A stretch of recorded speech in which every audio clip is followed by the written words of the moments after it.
Assalamualaikum para pemeluk budaya Nusantara. Semoga hari kalian penuh berkah. Kali ini, Mimin akan menyajikan menu perjalanan etnografis episode yang ketiga. Episode perjalanan etnografis yang pertama, bisa Anda saksikan di video sebelumnya. Tautan perjalanan etnografis yang pertama, bisa Anda intip di dalam kolom deskripsi di bawah ini. Episode perjalanan etnografis yang kedua, akan segera tayang setelah episode yang ketiga ini. Ini perlu dilakukan, karena terkait dengan hitungan keberuntungan. Angka 2 merupakan simbol penyeimbang, yang mempertemukan fenomenologi angka 1 dan angka 3. Baiklah, sepertinya tidak perlu berpanjang lebar. Episode ketiga ini, akan membahas tentang konsep dan distribusi pengalaman etnografi, dari para peneliti atau pekerja lapangan etnografis. Mohon maaf lahir batin, apabila pembahasan dasar etnografis ini harus mengalami efisiensi. Karena program efisiensi sedang tren di belakangan ini. Setidaknya, efisiensi video etnografis ini berkontribusi bagi kelancaran kebijakan program nasional. Kembali ke dasar etnografi. Tim Ingalls pernah berkata bahwa antropologi bukanlah etnografi, atau sebaliknya, etnografi bukanlah persoalan antropologi. Pemikiran tim Ingalls ini kontroversial karena membawa konsekuensi perdebatan panjang, bahkan di kalangan para antropolog. Tapi, berkat tim Ingalls, gerakan interpretasi sebagai bagian terpenting dari etnografi, semakin menyebar luas ke berbagai arah ilmu pengetahuan sosial.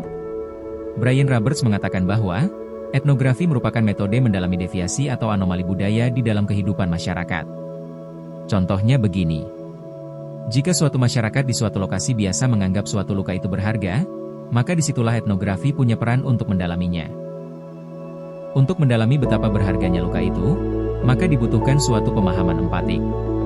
Pemahaman empatik ini bekerja melalui prinsip semakin dekat, semakin baik dengan pokok masalah dan subjeknya. Nah, kemudian yang terakhir, dalam studi kasus, peneliti itu tidak harus tinggal di dalam komunitas yang dikaji, yang diteliti. Nah, kalau di etnografi, peneliti harus live in ya, harus tinggal di dalam masyarakat yang diteliti, yang dikaji. Jadi kita harus tinggal bersama penduduk ya, tidak tinggal di hotel atau eh, tinggal sendiri. Nah, waktu di Bawean saya tinggal di rumah penduduk juga. Saya ngontrak rumah ya. Ada 6 orang kita mengontrak di Sanggapura dan juga di Tambak. 2-3 minggu di Sanggapura, 1 minggu di Kecamatan Tambak. Jadi kita tidak tinggal di hotel, tapi tinggal di rumah penduduk.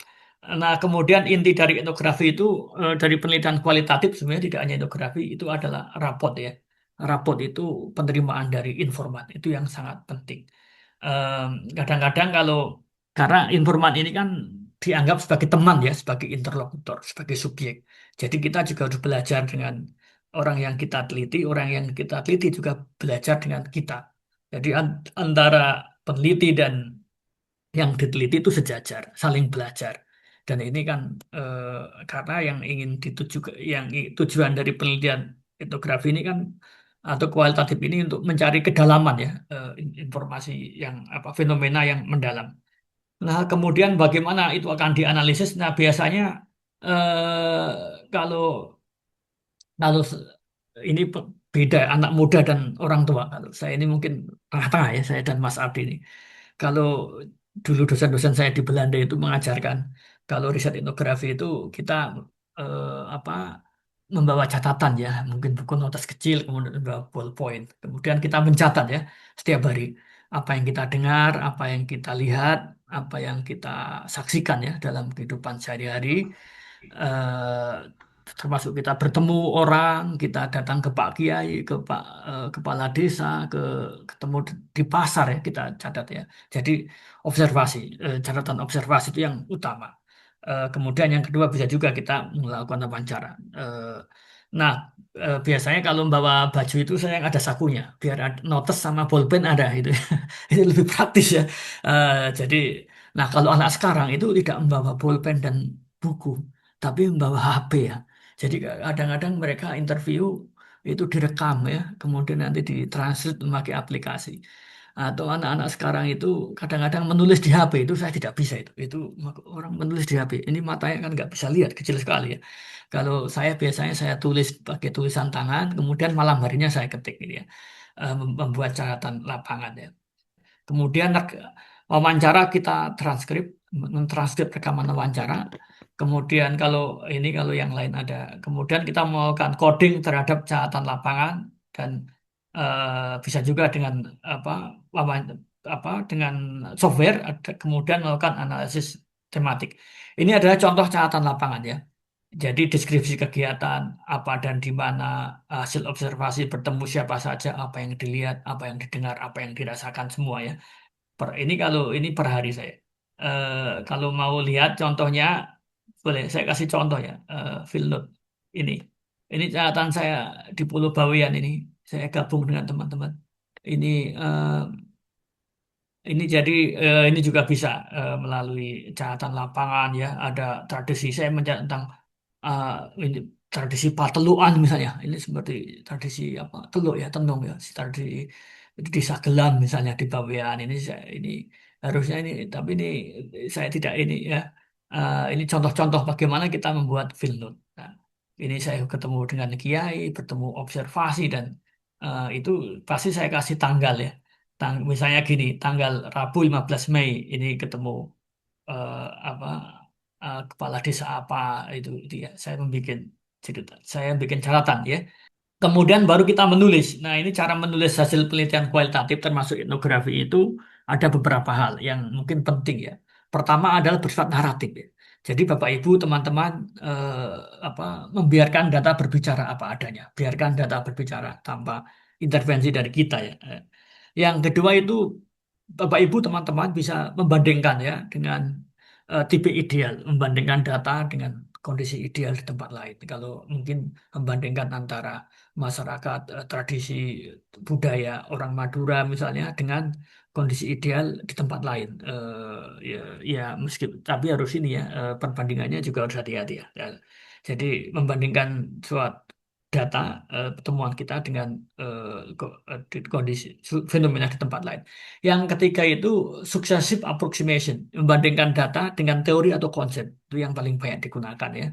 Bagaimana cara ini menyajikan data kualitatif. Jadi apa konsepnya apa, teorinya apa, kemudian datanya baru ditulis. Jadi konsep data, konsep data, konsep data. Nah, yang keempat ini adalah model ilustratif ya, menggunakan data untuk mengisi kesenjangan dari teori atau konsep yang digunakan. Nah, kita biasanya memulai dari konsep atau teori, kemudian yang belum ada di dalam teori baru apa ditulis apa data ya. Dan ini saya kira hasil dari riset itu nanti berujung pada sebuah karya ilmiah ya, sebuah apa, bisa jurnal atau bisa buku atau bisa artikel proceeding dan lain-lain. Kita langsung meminta dari orang itu. Berarti step 6 dan 7 sudah kita lakukan. Nah, ada lagi juga biasa ada mencari kontras. Berarti kita harus lakukan analisis kontras. Misalkan terjadi ternyata di upacara itu ada luka, ya. Berarti komponensialnya kita mencari kontras ketika luka. Ternyata bagi orang luar luka itu adalah cedera misalkan. Tapi bagi masyarakat Pantura Madura dalam konteks karyanya itu, ternyata luka itu mungkin dimaknai sebagai pengorbanan, ya, atau bukti kejantanan, kalau begitu ya.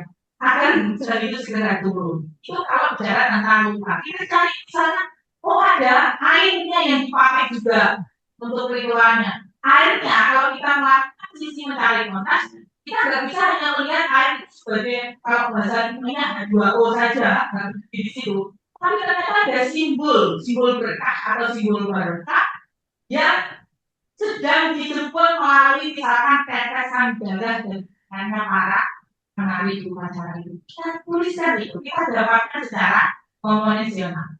Terus menemukan tema budayanya di step 9.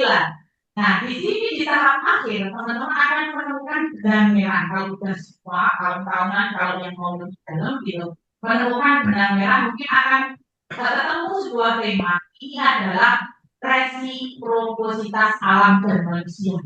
Bagaimana ternyata mereka saling ada kaitan. Mungkin hasilnya di tahap akhir bisa begitu.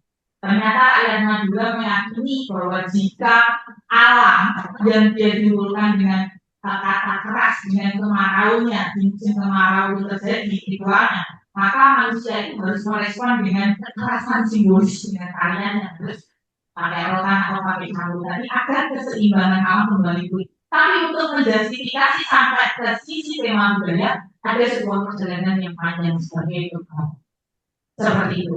Di contoh saya di file itu, saya tulisan yang punyanya Willy Bourdieu dengan yang in search of respect.